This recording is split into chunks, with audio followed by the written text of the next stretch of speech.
the murder trial of Katherine Reed, and it's in Massachusetts. You may have thought, well, I've seen this whole thing because there's so many pretrial hearings. But no, now we're in the midst of it. This woman is accused of killing her boyfriend, Boston police officer John O'Keefe. The defendant, her late boyfriend, a bunch of friends, went out kind of popping around from bar to bar. This was in January, the 28th of 2022. According to the prosecution, Reed was drinking some cocktails.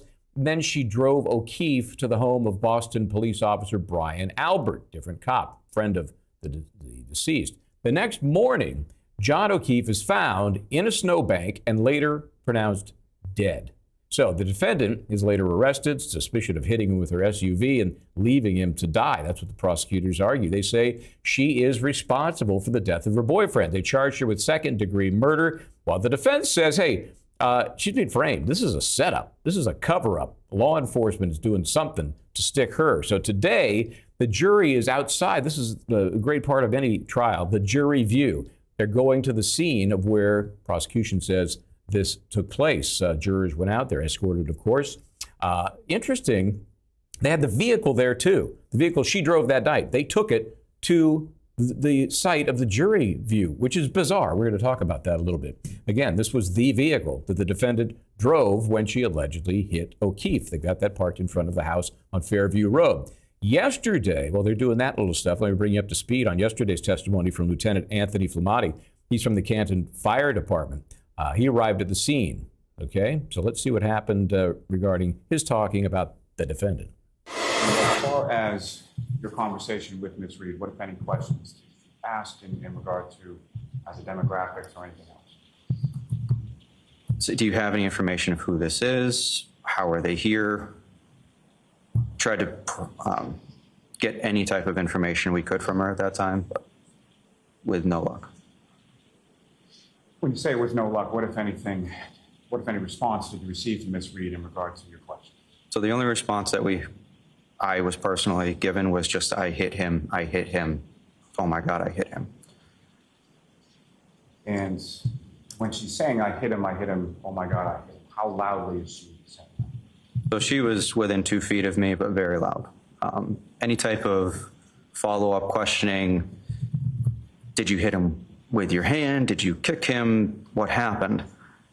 She just repeated the phrase over and over again, I hit him, I hit him. All right, sounds like a painful admission there. But now, this is where it gets interesting. During cross-examination, Lieutenant Flamati later testifies that his conversation with Katherine Reed was unproductive because he wasn't getting the information he was seeking. Let's listen to what he had to say next. This is the cross-examination.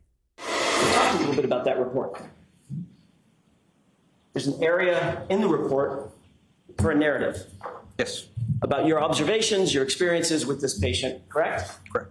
Your job as a lead paramedic is to be as detailed as possible, correct? Correct. You want to provide and impart the most detail you possibly can about an incident to assist in medical intervention, correct? Correct. Take a look at page 3 of 5 of your report. Yes. You see that narrative area? I do. Can you point to that portion of your report where you indicate that my client said the words, I hit him? It doesn't say that.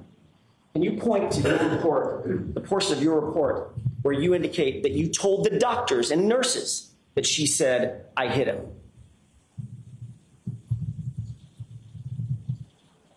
Doesn't say that. Can you point to that portion of your report where you indicate that your concern for the patient was that he had been hit by a car? Doesn't say that.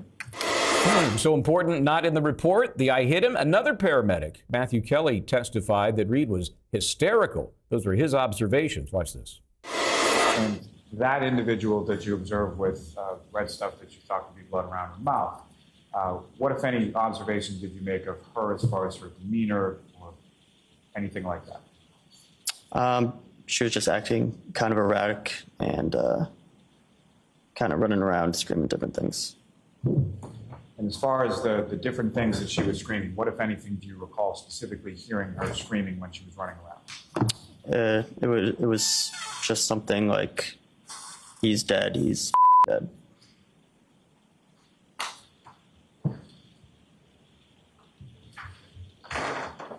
Is that something that she said once or more than once or something? At least twice. As far as that sort of phraseology, was that consistent throughout? I would say so, yes. Now, let's listen to the cross-examination of Matthew Kelly. He's explaining what he did and did not hear from the defendant. Now, I'd like to ask you some questions about the scene that you came upon in terms of the people who were there when you arrived, sir. You had previously testified that you saw, I believe you testified that you saw 2 women and a law enforcement officer already on scene, correct? Correct. One of those women appeared to have blood around her mouth, correct? Correct. It was something red, but you assumed that it was blood, correct? Correct. And that led you to also believe that she had rendered or tried to render CPR, correct? Objection. Is that what you thought? Yes. Okay. And while you were on scene, it was the woman who had the blood around her mouth who appeared to be most upset, correct? Correct. She was really upset, correct?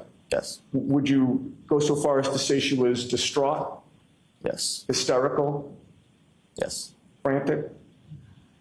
Yes. And you heard her say,